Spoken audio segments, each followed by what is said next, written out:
భారత్ ను corona virus మళ్లీ కలవరపెడుతోంది. ఎప్పటికప్పుడు రూపాలు మార్చుకుంటూ మహమ్మారి దాడి చేస్తూ ప్రజలను భయాందోళనకు గురిచేస్తోంది. ప్రస్తుతం JN1 కారణంగా దేశంలో రోజురోజుకి కేసులు పెరిగిపోతున్నాయి. సోమవారం నాటికి దేశవ్యాప్తంగా కరోనా యాక్టివ్ కేసుల సంఖ్య 4000 దాటింది. ప్రస్తుతం దేశంలో 4054 యాక్టివ్ కేసులున్నాయి. ఆదివారం నాటికి 3742గా ఉన్న యాక్టివ్ కేసులు సోమవారం నాటికి 4000 దాటాయి.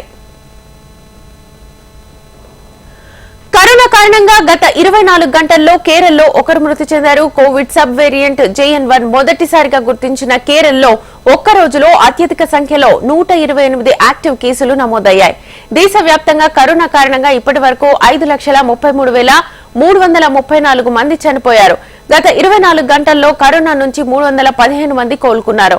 దీంతో ఇప్పటి వరకు కోలుకున్న వారి సంఖ్య 4,44,71,860కి చేరుకుంది.